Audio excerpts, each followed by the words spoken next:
श्रद्धा की चर्चा चल रही है। सत्य को धारण करने की जो प्रीति, जो हमारे अंदर उत्कट इच्छा उसे धारण करने की हुआ करती है, उसे श्रद्धा कहा जाता है। प्रीति का, प्रेम का बहुत बड़ा योगदान है श्रद्धा में। श्रद्धा की तुलना साधक सुनो दूध देने वाली गाय से की जाती है। दूध देने वाली गाय की कीमत है, सुख की कोई कीमत नहीं। दूध देने वाली गाय श्रद्धा है, मूल्य श्रद्धा का है। जितना अधिक दूध देने वाली उतना अधिक मूल्य, जितनी अधिक श्रद्धा उतनी अधिक प्रीति, उतना अधिक भगवत भक्ति में लाभ। वैसे ही साधक उदात्त होता जाता है, ऊर्ध्वगामी होता जाता है अपनी श्रद्धा के अनुसार। सरसों पक जाती है, उसमें से ढेर सारा तेल निकलता है, ढेर सारी खल भी निकलती है। कच्ची सरसों ना उसमें तेल ही इतना निकलता है, ना उसमें खल ही उतनी निकलती है जितनी श्रद्धालु है पकी हुई सरसों में। कुछ उदाहरणों से साधक सुनो श्रद्धा के बारे में थोड़ा और जानने की कोशिश करते हैं।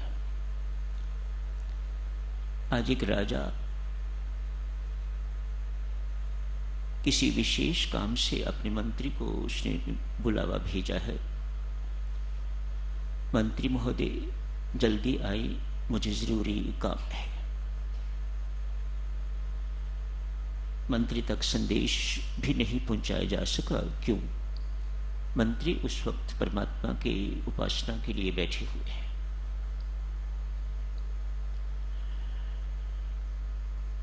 परमात्मा की भक्ति में तल्लीन है, पूर्ण तदात्म में बैठे हुए हैं मंत्री महोदय। राजा को संदेश मिला, पूजा में बैठे हुए हैं, अतएव उन तक मैसेज नहीं पहुंचाया जा सकता। राजा लोग बहुत बड़े लोग होते हैं, अभिमान को थोड़ी सी ठेस पहुंची और तिल मिला के तो स्वयं चले गए मंत्री महोदय के पास। मंत्री महोदय ने तब भी राजा की उपेक्षा करके तो भजन पाठ करना छोड़ा नहीं। परमात्मा की भक्ति में वे इस वक्त उपासना कर रहे हैं। उपासना का अर्थ है परमात्मा के बिल्कुल निकट बैठे हुए हैं, परमात्मा की गोद में बैठे हुए हैं, परमात्मा के श्री चरणों में बैठे हुए हैं।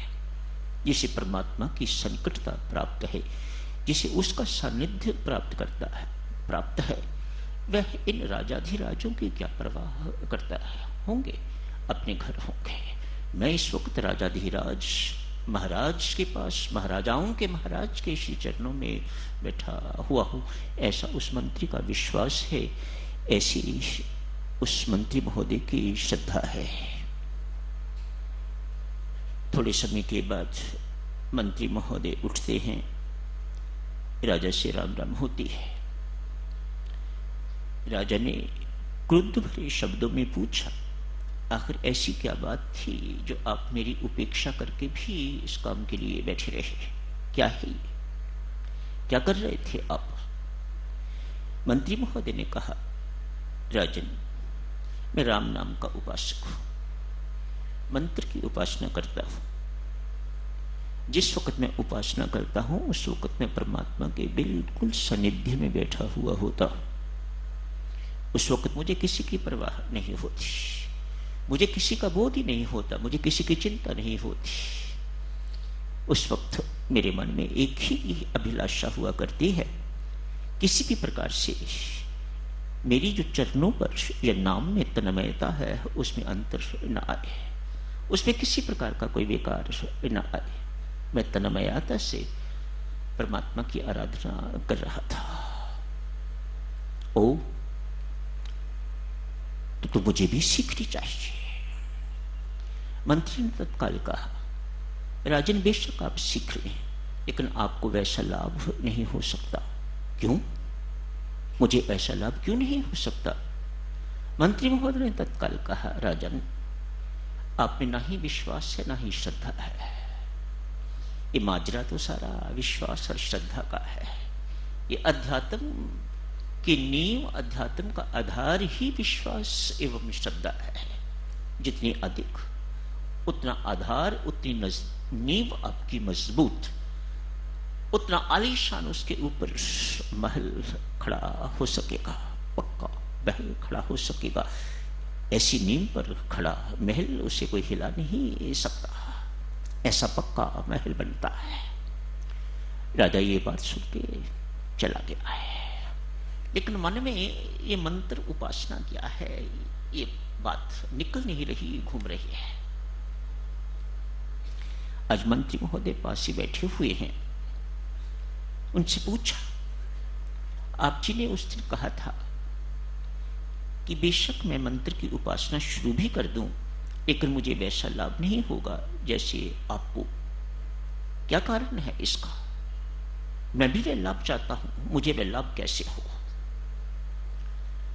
मंत्री महोदय ने शब्दों में कोई उत्तर नहीं दिया। परमेश्वर की कृपा देखिएगा, संयोग कहिएगा। उस वक्त एक नन्हा बालक जो महल में ही काम करने वाला है, कोई बालकों जैसे काम होते होंगे जो राजाओं ने दे रखे होंगे करने के लिए। एक बालक, मानो इस आयु का बालक होगा, बहुत छोटा भी नहीं, समझता है। मंत्री महोदय ने उस बालक को देखा, अपने पास बुलाया, कहा इधर आओ। राजा और मंत्री दोनों पास पास बैठे हैं। मंत्री महोदय ने कहा, राजा के मुख पर थप्पड़ लगाओ। खड़ा रहा, आज्ञा का पालन नहीं हुआ। दूसरी बार फिर कहा, अरे क्या देख रहे हो, मेरा हुक्म है, राजा के मुख पर थप्पड़ मार। लड़का खड़ा है। तीसरी बार जोर से कहा, क्या तुम्हें सुनाई नहीं दे रहा, मेरा हुक्म है, राजा के मुख पर 2 थप्पड़ मारो, एक इधर एक इधर। तीनों बार आज्ञा का उल्लंघन न हुआ, आज्ञा नहीं मानी गई। राजा को यह बात अपमान करने वाली लगी। मेरा मंत्री ने अपमान किया है, एक छोटे से बालक से मेरे मुख पर थप्पड़ मरवाना चाहता है। अतएव क्रुद्ध भरे शब्दों में कहा उसी बालक को, मंत्री के मुख पर 2-3 थप्पड़ मार। उसने झट से 2-3 थप्पड़ मंत्री के मुख पर मार दिए। मंत्री ने थप्पड़ खाने के बाद राजा के से कहा, राजन आपके हुक्म में और मेरे हुक्म में कोई अंतर नहीं। मेरा हुक्म था थप्पड़ मारने के लिए, आपका हुक्म भी था थप्पड़ मारने के लिए, लेकिन उस व्यक्ति के, उस बच्चे के प्रतिक्रिया में अंतर है, उसके रिएक्शन में अंतर है। उसने आपको अधिकारी माना है, मुझे अनधिकारी माना है। जो चीज मैं आपके लिए कह रहा हूं वह श्रद्धा और विश्वास व्यक्ति को अधिकारी बना देती है परमात्मा की कृपा का, परमात्मा के प्यार का, परमात्मा की भक्ति का। वह आनंद की अधिकारी बना देती है जो आप में नहीं है। श्रद्धा और विश्वास आज के प्रसंग में आपने पढ़ा। प्रश्न भी यही था, कर्म बड़ा है या श्रद्धा? तो स्वामी जी महाराज ने उत्तर दिया है, श्रद्धा ही बड़ी है, श्रद्धा को ही बड़ा मानना चाहिए। श्रद्धा बिना किए गए कर्म, श्रद्धा बिना किए गई भक्ति, योग, ज्ञान इत्यादि सब निरर्थक। जितने शुभ कर्म किए जाते हैं सबके सब निरर्थक हो जाते हैं। शेख फरीद का नाम साधक चलो आपने सुना हुआ है। शेख फरीद तपस्या करने के लिए जंगल में चले गए हैं। बड़ी कठिन तपस्या, बड़ी कठोर तपस्या की है। 36 वर्ष तक, पहले 12 वर्ष केवल हरे पत्तों पर गुजारा किया है। इसी को बहुत बड़ी उपलब्धि मान के तब ब्रह्मनिष्ठ मां के पास गए हैं। अपनी मां उनकी ब्रह्मनिष्ठ है, ब्रह्म में स्थित है। जिसका पुत्र फरीद है वह मां कोई मामूली मां तो नहीं हो सकती। पता लगे ना लगे वह दूसरी बात है, लेकिन वह मामूली मां नहीं हो सकती। फरीद साहब बताने के लिए गए हैं, मां 12 साल तपस्या करके आया हूं, सत्य पा लिया है। नहीं पुत्र, लगता है 12 साल में तेरे सिर में जुएं पड़ गई हैं, ला इधर मैं निकाल दूं। अपनी गोदी में फरीद का सिर रखा है और जुएं ढूंढनी शुरू कर दी हैं सिर में से। एक ढूंढने पर एक जू मिली और साथ ही उसे जब खींचा तो बाल भी खींचा, पीला हुए। मां ने झट से कहा, पेड़ों के पत्ते खाता रहा है, बाल खींचने से तुम्हें तकलीफ हुई क्या? पत्ते तोड़ने में पेड़ को तकलीफ नहीं हुई होगी क्या? तूने इस बात पर सोचा विचारा नहीं? 12 वर्ष तक तू हरे पत्ते खाता रहा है पेड़ों से तोड़ तोड़ के, क्या पेड़ को कष्ट नहीं होता होगा? जिस प्रकार तुम्हें कष्ट महसूस हुआ है इस प्रकार पेड़ को भी कष्ट महसूस होता होगा। पुत्र, अभी सत्य तेरे से बहुत दूर है। तुझे अभी हर वस्तु में परमात्मा विद्यमान है, परमात्मा विराजमान है, वह जीवंत है, वह हर एक में जीवित है। किसी में थोड़ा जीवित, किसी में पूरा जीवित, किसी में आधा, इत्यादि इत्यादि। ये तुम्हें अभी तक बोध नहीं हुआ, ये तुम्हें अभी तक एक्सपीरियंस नहीं हुआ, ये तुमने अभी तक रियलाइज नहीं किया। अतः तेरी साधना बहुत अधूरी है। चला गया, मां की बात सुन के चला गया। अगले 12 वर्ष सूखे पत्तों पर जो पत्ते गिर जाते थे उन पर गुजारा किया है।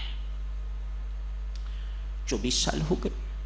अगले 12 वर्ष अपने आप को नींद ना आए इसलिए उल्टा कुएं में लटका के रखा है 12 वर्ष तक। ये साधुजनों कोई कंकॉक्टेड स्टोरीज नहीं है, ये फरीद साहब की सच्ची कहानियां हैं, सच्ची बातें हैं, उनके साथ बीती हुई, उन्होंने ये सब बातें की हुई।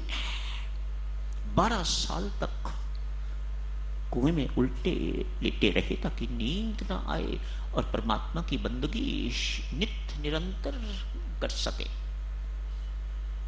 नित्य निरंतर। हम यहां सत्संग में आके सो जाते हैं। शेख फरीद 12 साल तक कुएं में उल्टा लेटा रहा, ताकि उल्टा पड़ा रहा ताकि उसे नींद ना आए, ऊंग ना आए। नींद की बात छोड़िए, उसे ऊंग ना आए। परमात्मा का भजन इंसेसेंट चलता रहे, अनवरत चलता रहे, अविराम चलता रहे। आज साधना के 36 वर्ष पूरे हो गए। आज पुनः मां के पास जा रहे हैं। रास्ते में प्यास लगी है। एक देवी कुएं से पानी निकाल रही है। यूं भी हुआ है साधुजनों, इस देवी से मिलने से पहले जिस किसी पेड़ के नीचे वापस जा रहे थे, जिस पेड़ के नीचे बैठे थे, वहां कुछ पंछियों ने शोर मचाया। ऐसे करके देखा, वे सारे के सारे पंछी मृत होके तो नीचे गिर गए। इससे 36 वर्ष की साधना ने उन्हें और अभिमानी बना दिया, मानो मेरे पास बड़ी सारी सिद्धियां हो गई हैं, मैं अनेक सिद्धियों का मालिक हो गया हूं। आज इस देवी से मिलन होता है। पानी पिला बीबी, शेख फरीद कहते हैं। ये अनसुनी कर देती है, पानी पिलाती नहीं है। थोड़ी देर इंतजार की, वे अपने काम में लगी हुई है। पानी कुएं से निकलती है, ऐसे गिराती जा रही है। पानी कुएं से निकलती है, बाल्टी भर के ऐसे ऐसे गिराती जाती है। तो जानती नहीं मैं कौन हूं। 36 वर्ष की तपस्या के बाद ये शब्द देवी तत्काल कहती है, रे अभिमानी फरीद, मैं जानती हूं कि तू कौन है। क्या फतवा दे दिया है अभिमानी फरीद, मानो मैं तेरा नाम भी जानती हूं और तेरा गुण भी जानती हूं, तू क्या प्राप्त करके आया है 36 वर्ष की तपस्या के बाद। रे अभिमानी फरीद, मैं जानती हूं तू कौन है। 36 वर्ष में यही प्राप्त करके आया है अभिमान। मैं उस पेड़ पर बैठी चिड़िया नहीं जो तेरे क्रोध से मर जाऊंगी। पानी पानी कर दिया फरीद को। पहले 12 वर्ष तूने हरे पत्तों पर गुजारा किया, अगले 12 वर्ष तूने सूखे पत्तों पर गुजारा किया, अगले वर्ष तू कुएं में उल्टे होके पड़ा रहा ताकि तुम्हें नींद ना आए। 36 वर्ष की तपस्या के बाद क्या प्राप्त किए है ये अभिमान? ये अभिमान प्राप्त करके आया है। तो मेरा कुछ नहीं बिगाड़ सकता। मैं एक पतिव्रता नारी हूं, मैं परमात्मा की भक्ति करने वाली हूं, भक्ति करने वाली, श्रद्धा पूर्वक, भाव पूर्वक, प्रेम पूर्वक परमात्मा की आराधना करने वाली हूं। तो मेरा कुछ नहीं बिगाड़ सकता। तब तक पानी नहीं पिलाऊंगी जब तक मेरे मायके में लगी हुई आग बुझ नहीं जाती। मैं पानी किस लिए फेंक रही हूं, कुएं से निकाल के पानी किस लिए फेंक रही हूं? मेरे मायके में आग लगी हुई है, वह आग मैं बुझाना चाहती हूं। जब तक वो आग बुझती नहीं तब तक मैं पानी तुम्हें नहीं पिलाऊंगी। अवाक, ये किससे पाना पड़ गया? क्या बात थी? बीच की बातचीत छोड़ते हैं देवी और सज्जनों। शेख फरीद 36 साल का तपस्वी इस महिला के सामने बिल्कुल इनसिग्निफिकेंट सा हो गया है। ओह, मैंने कुछ प्राप्त नहीं किया। आखिर पूछा, देवी हाथ जोड़ता हूं, एक बात बताओ, ऐसी उपलब्धि कैसे हुई? कहा, शेख मेरे माता पिता ने शादी के वक्त मुझे अपने पति को सौंपा था। ये बात मेरे मन में जच गई। मैं आज से अपनी पति की हो गई हूं। इसकी सेवा करनी, इसकी आज्ञा का पालन करना, इसका सब कुछ करना मेरा धर्म है। इसी भाव से, इसी प्रीति से, इसी श्रद्धा से मैं अपने पति की सेवा शुश्रूषा करती रही। थोड़ी ही देर के बाद मेरे अंदर इस प्रकार का भाव आ गया, मेरा पति ही मेरा राम है। मुझे अपने पति में पति नहीं राम दिखने लग गया। उसके बाद थोड़ी देर तक मैंने अपने पति की सेवा की। उसके बाद जितनी भी सेवा की, मैंने राम की सेवा की, मैंने परमात्मा की सेवा की। एक दिन मेरे पति को बुखार था, बहुत तेज। अंधकार होने वाला था, रात्रि का आगमन होने वाला था। मेरे पति ने मेरे से पानी का गिलास मांगा। हाँफ रहा था। बुखार की गर्मी के कारण बहुत प्यास लगी हुई थी। पानी का गिलास, मैं पानी का गिलास लेने के लिए गई, इतना थका हुआ था कि उसकी आंख लग गई। आंख कब खुली?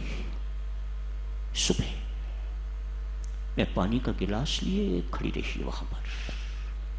पति की आंख खुली, मुख से फिर निकला पानी। मैंने पानी का गिलास आगे किया।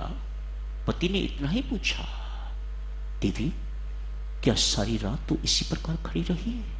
हाँ। जिस प्यार से मेरे पति ने मेरी ओर देखा, मेरे अंदर उसी वक्त परमात्मा का प्रकाश हो गया। 36 वर्ष की साधना, श्रद्धा भाव प्रेमहीन शून्य, एक रात्रि की भावपूर्ण उपासना पर्याप्त। इतना अंतर है श्रद्धा, विश्वासी, प्रेमपूर्ण उपासना का। तो यही समाप्त करने की इजाजत दीजिएगा।